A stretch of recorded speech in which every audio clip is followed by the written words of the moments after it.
Welcome to week 2, lecture 9.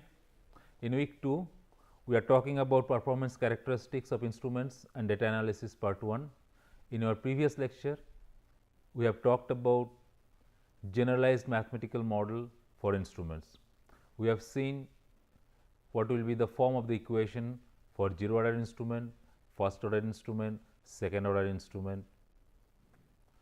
We started with an ordinary differential equation, and by setting n equal to 0, 1 and 2, we obtain the differential equations for 0 order instruments, first order instruments and second order instruments. We also learned little bit of Laplace transformation technique for solutions of ordinary differential equation.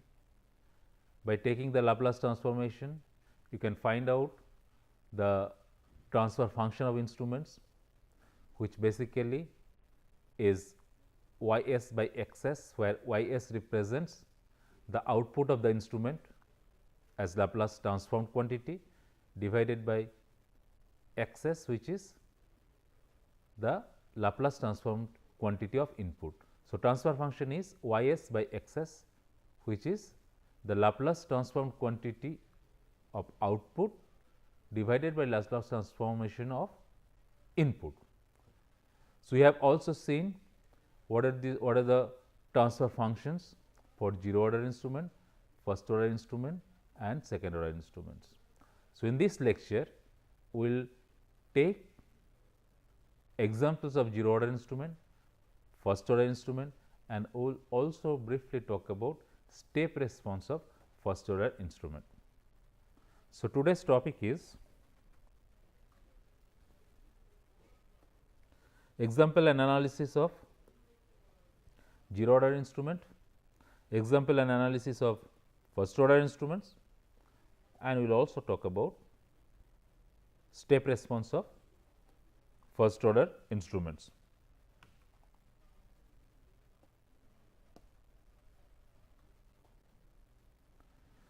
Recall that the generalized mathematical model for an nth order instrument is represented by this nth order ordinary differential equation. So, for 0 order instruments, I retain only this as the model for the 0 order instrument. A displacement measuring potentiometer can be considered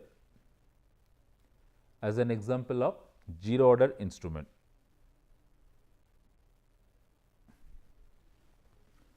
This is a displacement measuring potentiometer.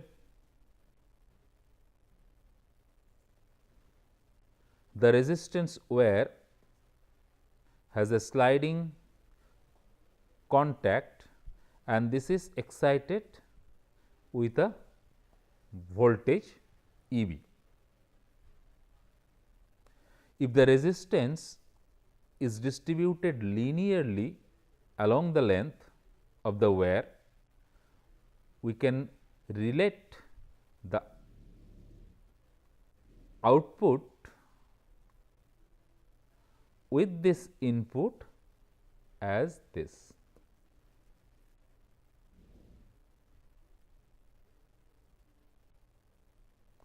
So, basically we can write E 0 into L is equal to E B into X I, or E 0 equal to X I by L into E B, and E B by L is K, or the static sensitivity. So, the 0 order displacement measuring potentiometer assumes the model equation as output equal to static sensitivity K into X I, which is the input. This is X I. Note that this is a sliding contact. So, it can go up, come down, accordingly X I will change. Accordingly, output voltage will change, and output voltage is E b by L into X I, and E b by L is static sensitivity K. Now, look at this equation.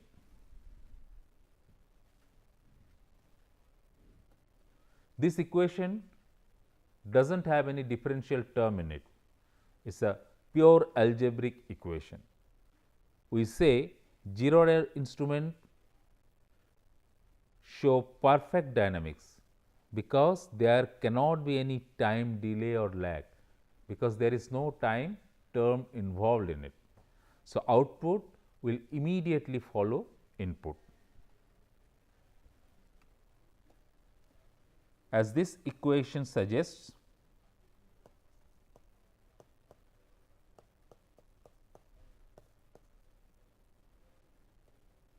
E b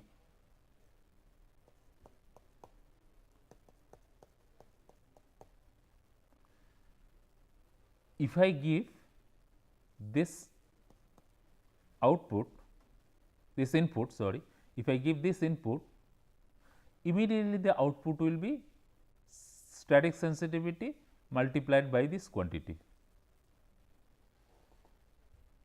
There will not be any time delay or lag. So, output becomes the static sensitivity, which is constant, multiplied by the input. So, this instrument can be considered as an ideal instrument, because there is no time delay or there is no time lag. Output immediately follows input, and output is a constant multiple of input. That constant multiple is the static sensitivity. For displacement measuring potentiometer, this becomes E b by L, where E b is the exciting voltage and L is the length of the wire.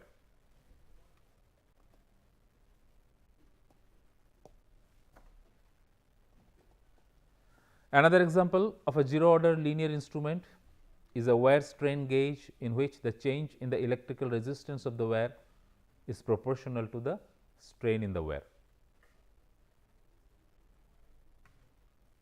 Now, let us talk about first order instruments. Like all first order systems, first order instruments are characterized by a capacity to store mass or energy and a resistance. So, in all first order systems or all first order instruments, you will be able to identify two terms. One is capacitance, another is resistance. So, capacitance represents the instrument's capacity to store mass or energy, and there will also be a resistance associated with this flow of mass or flow of energy. So, these two terms, capacity to store mass or energy and resistance, will always be present in any first order instrument. Now, what will represent capacity and what will represent resistance will depend on the particular instrument we are talking about, but in all first order instruments there will be these two terms. The first order instruments show a time delay in their response to changes in input. So, first order instruments will have a time constant. You have seen in the mathematical model for a first order instrument, there was two terms. One was K, static sensitivity, another was time constant tau, which has unit of time. So, this time constant is a measure of delay in response. This indicates in some sense the speed of response. The time constant tau is a measure of the time delay, and the time constant is product of the resistance and the capacitance. As I told you that all first order instruments will have a capacitance and we will have a resistance, and the time constant of this first order instrument will be the product of these capacitance and resistance. Thermometers, thermocouples, anemometer that measures wind speed are all examples of first order instruments. So, when I talk about thermometer and thermocouples, I consider bare thermometers and bare thermocouples. What it means that sometimes thermometers and thermocouples are put inside a protective cover to protect it from the effect of measuring environment. So, in that case basically the combined system becomes two first order systems connected in series, because thermometer itself is a first order systems and then you have a protective cover around it, which is like a say sealed tube, sealed at one end, and inside the tube we have put the thermometer or thermocouple. So, this tube or this protective tube or sealed itself works like a first order system, because it also has capacity to store say thermal energy in case of thermometer, and there will also be a resistance associated with this flow of the energy. So, a bare thermometer or bare thermocouple, that means the thermometer or thermocouple without the protective cover is a first order instrument, but if I consider the thermocouple or the thermometer is put inside a protective tube, then together it becomes two first order systems connected in series. So, the overall response will then be second order in nature. So, now recall this equation representing the generalized model for any nth order instrument. So, for first order instrument I will retain only the first order terms. So, this represents the model for a first order instrument. So, first order linear instrument has an output which can be represented by a first order linear differential equation. So, this A1, A0 are the combination of systems parameters and their constant coefficients. So, if we consider input as say x t, so I put x t in place of E1, so this becomes the first order systems mathematical equations. Take Laplace transformations, and then if you take inverse Laplace transformations, you will get the output corresponding to this input.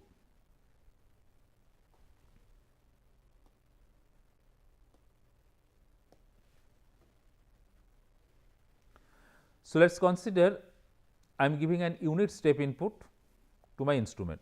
So, my instrument, a first order instrument, you can consider it to be a thermometer. At t equal to 0, I give a step input of magnitude 1. So, I call it a unit step input. So, the input to the instrument up to this was let us say 0, and at time t equal to 0, this is my start of the experiment. So, at time t equal to 0, I suddenly make the input as 1 and keep it there. This is the step input.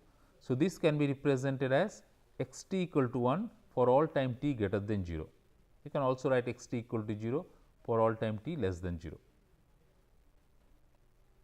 but this becomes sufficient. So, x t equal to 1 for all time t greater than 0. We have seen that Laplace transformation of this is 1 by s.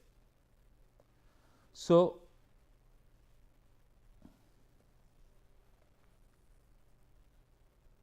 put 1 by s in place of x s, I have done it, and then if I take inverse of this, I get this. which is the output of the instrument for unit step input.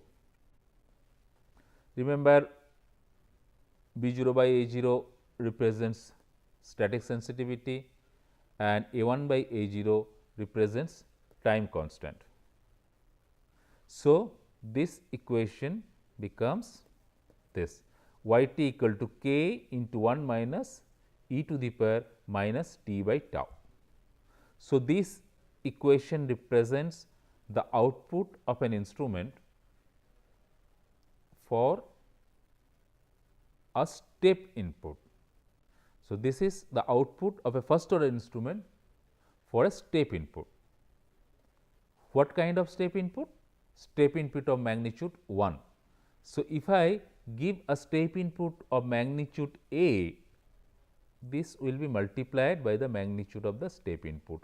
So, y t equal to k into A is 1 minus e to the power minus t by tau represents the output of a first order instrument when I give a step input of magnitude A to this input.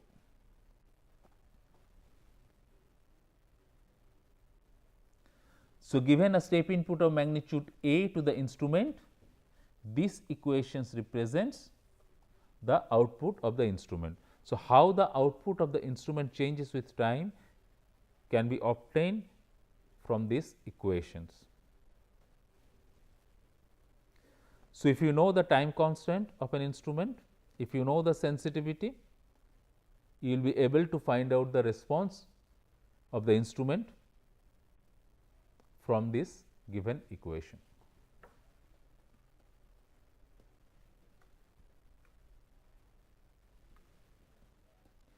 Once again, this is the response of a first order instrument for unit step input. Now, if I make a plot of y versus k, so y versus k and against versus t by tau. So, I am plotting y t by k for t by tau. Note that if I am given a unit step input, this is the response. What will be the ultimate or the final response? That can be obtained for very large t. So, let us put t equal to infinity. So, if I do that, these terms becomes 0. So, the final response becomes k for unit step input. So, y t by k becomes the dimensionless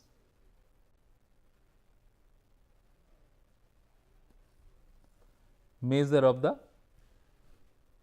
input. Similarly, t by tau is the dimensionless time, because time tau as time constant. So,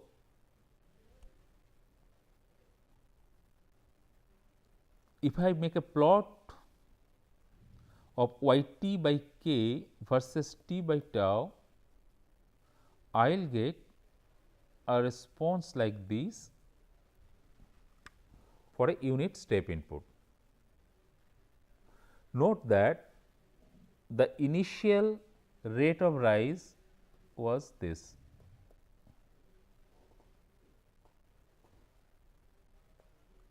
But this initial rate of rise is not maintained throughout.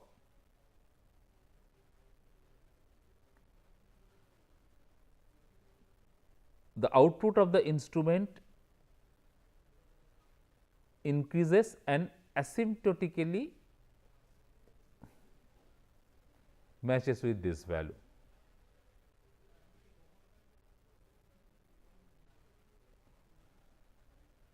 also at t by tau equal to 1, that means at t equal to tau, the output that you get will be 63.2% of the final response. So, this is a characteristic of a first order instruments, that at time t equal to tau, you will achieve the 63.2% of the final response.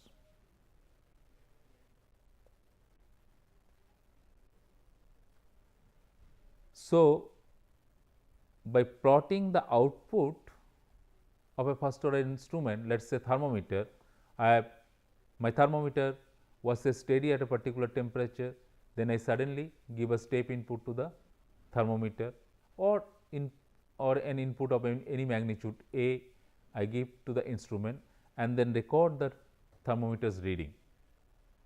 So, but looking at this 63.2% of the response, final response, because I know what will be the final response, I will be able to measure or estimate the time constant. So, this method gives me a way to measure the time constant of any first order instrument by looking at its response. So, just look at the 63.2% of the final response, and the corresponding time is the value of the time constant tau. So, this was the response of a positive step input. So, my say thermometer was at 20 degrees Celsius, I have suddenly put it to boiling water which is 100 degrees Celsius. So, this is a positive step input of magnitude 100 minus 20 equal to 80. I can also bring back the thermometer from 100 degrees Celsius boiling water to 20 degrees Celsius temperature. So, in that case it will be a negative step input of the same magnitude, because 20 minus 100 is minus 80. So, in that case the response will be this. So, this is the falling step input, response for falling step input or negative step input, and this is the response for the positive step input or rising step input. The characteristics will be same. At time constant tau, you will achieve the 63.2% of the final response, and you can also find out the final response from here.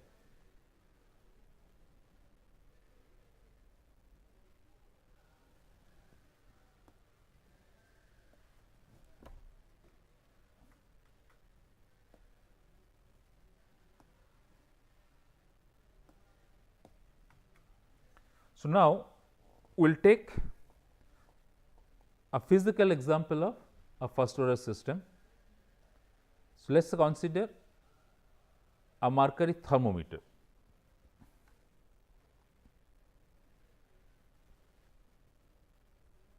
T is missing here.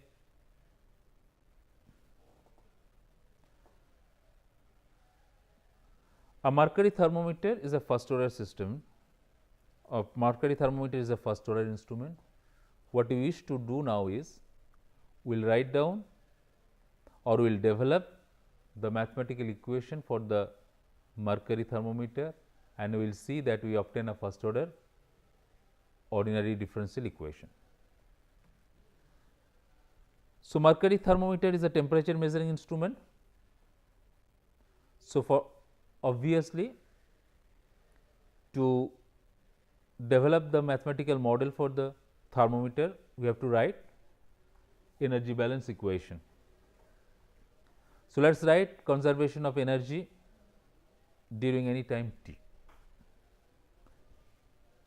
for this thermometer. So, we have this thermometer, ordinary mercury in glass thermometer, put into a beaker. Let us say there is water or some fluid in the beaker. whose temperature is represented by Ti, which is a function of time. So, thermometer bulb receives this thermal energy. So, let us say there is mercury inside, it undergoes restricted thermal expansion. So, it goes up, mercury goes up through this capillary and from the scale attached to the or graduated on the thermometer, you will be able to find out the temperature. So, let us say the temperature of the fluid is Ti and the temperature of the thermometer or the thermometer bulb is TTF. So, now the energy balance equation is heat in to the thermometer minus heat out from the thermometer equal to change in energy content of the thermometer. So, let us look at the bulb of the thermometer, because that is where this energy exchange is taking place. So, heat in to the mercury bulb, heat out from the bulb and change in energy content of the bulb of the thermometer. Let us make certain assumption that there is no heat loss.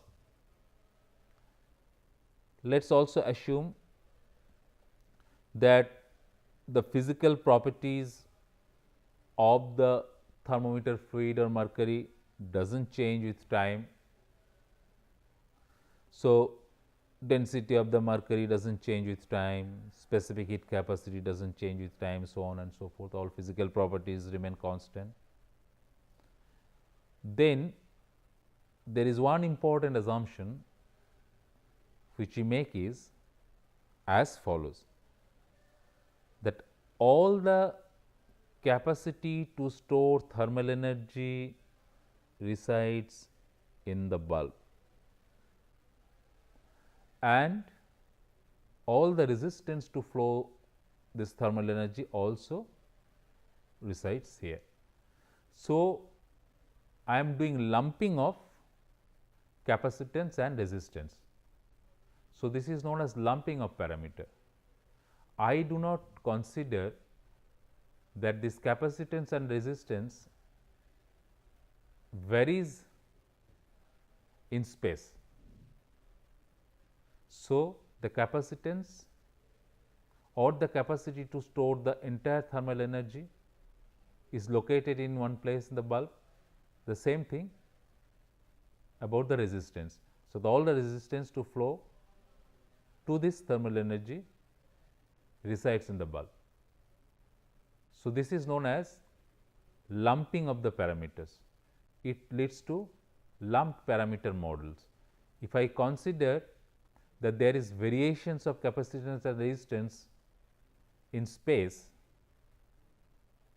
then we will not get an ordinary differential equation, but we will get a partial differential equation. So, our mathematical model will be more complex, but this lumping of this parameter is a reasonably good approximation here. Now, let us use these notations. X0 equal to displacement from the reference mark. Let us say you have a reference mark 0 here, right. So, this becomes x0. K Ex is the differential expansion coefficient of the thermometer fluid. Vb is the volume of bulb.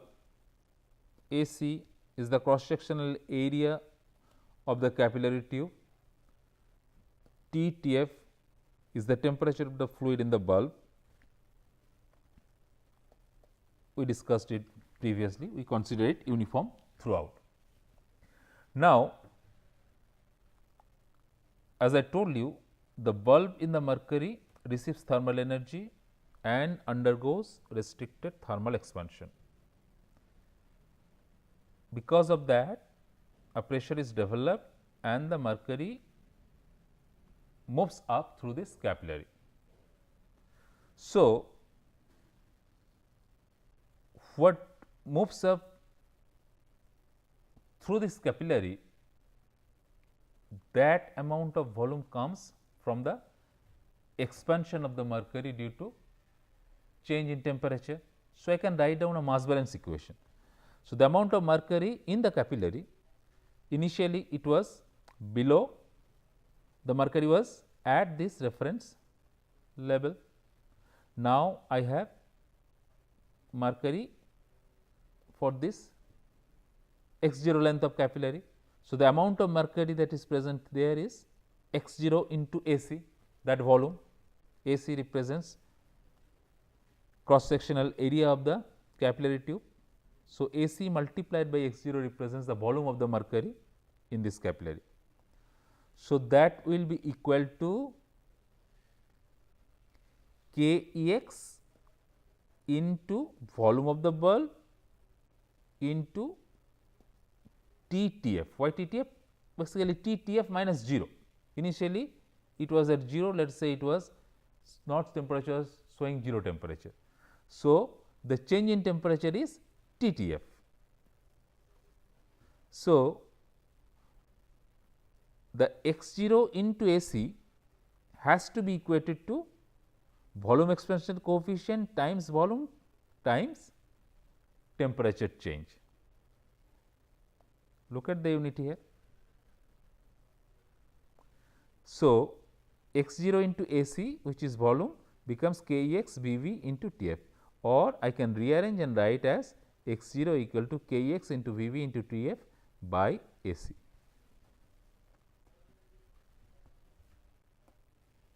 We will make use of this equation later. Now, the heat input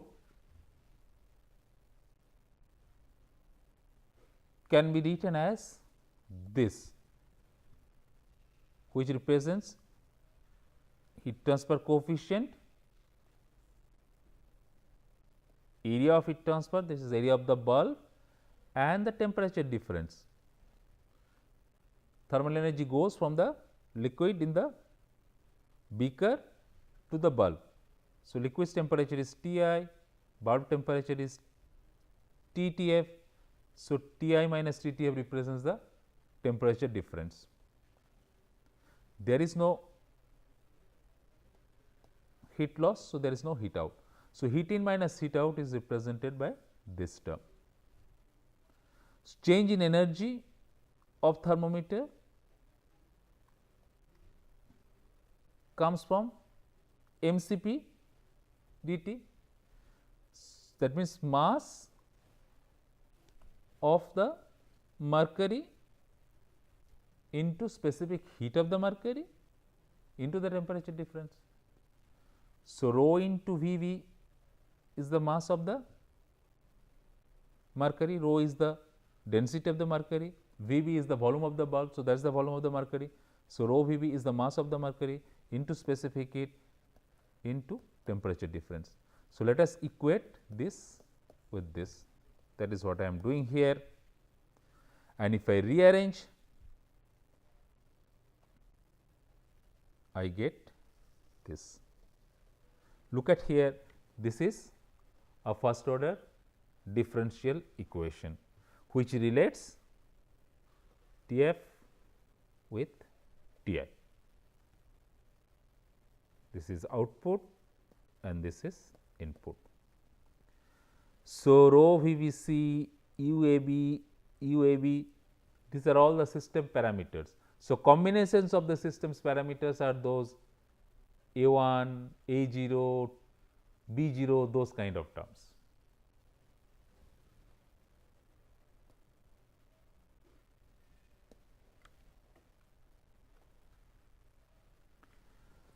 So, this is the equation we just derived. I can also write this equation in terms of dx0 dt. So, this equation output is the temperature of the thermometer of the bulb, temperature of the bulb or the temperature indicated by the thermometer, that is related to this input Ti. Now, since this temperature of the bulb or the temperature indicated by the thermometer is also related to the x0, which is the mercury level in the capillary, and they are related by this equation, I can also replace Tf making use of this equation and can write this equation. So, again this is also a first order ordinary differential equation which can be rearranged as this and finally as this. So, if you look at these equations, these entire thing becomes the time constant tau and this entire thing becomes the static sensitivity K.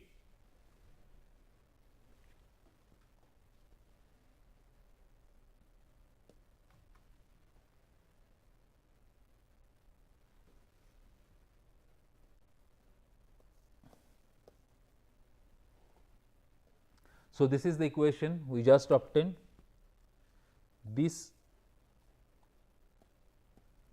I told you that this is tau, time constant, and this is the static sensitivity K. Now, these are two important design parameters. You want the mercury thermometer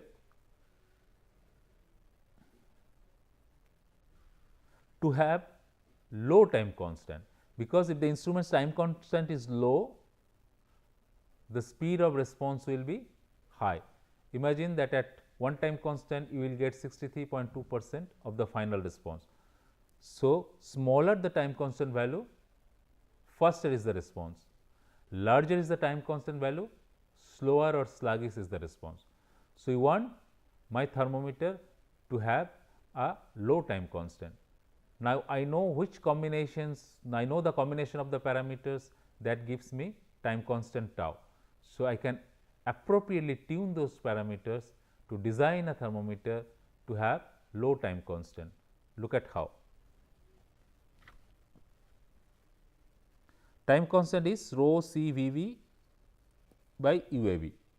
So, we can reduce tau by reducing the terms that are appearing in the numerator, that is rho C and V V. Rho is the density of the mercury, C is the specific heat of the mercury and V V is the volume of the bulb. We can also increase U and AV to reduce time constant. Now, rho and C, mercury density and heat capacity, are the properties of the mercury. So, they cannot be changed independently. Once you have chosen mercury or any other thermometer fluid, the density and the specific heat is fixed. So, I cannot independently lower down this, I can independently choose this. So, I choose a thermometer fluid with small product rho C. So, the density times the heat capacity should be lower. I can also reduce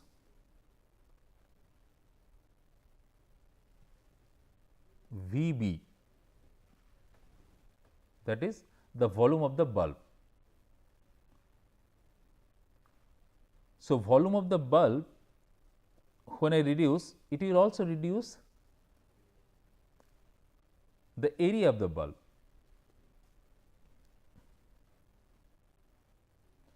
But you want to reduce the volume of the bulb and you want to increase the area of the bulb to decrease tau. So, you have to take a suitable VV by AV. Also, if you look at the sensitivity expression, if I reduce the volume of the bulb, the sensitivity will be decreased. So, if I want to if I want to lower down the time constant, which will give me first response by decreasing the volume of the bulb, this also decreases the sensitivity.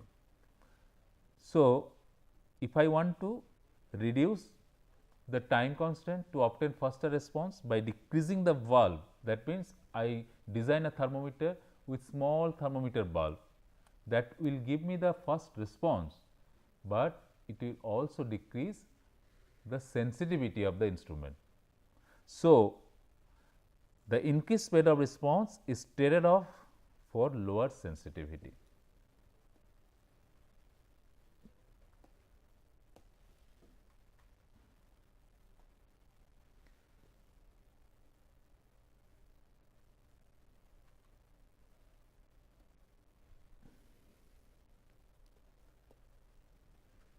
Consider this equation for the thermometer. We have taken the sensitivity k equal to 1 here.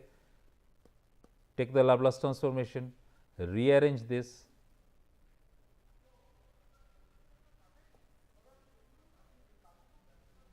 you will get the Laplace transformed output versus input relationship.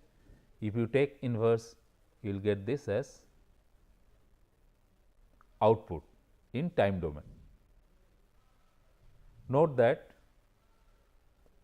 the form of the equation that we have got, this equation you got previously as well.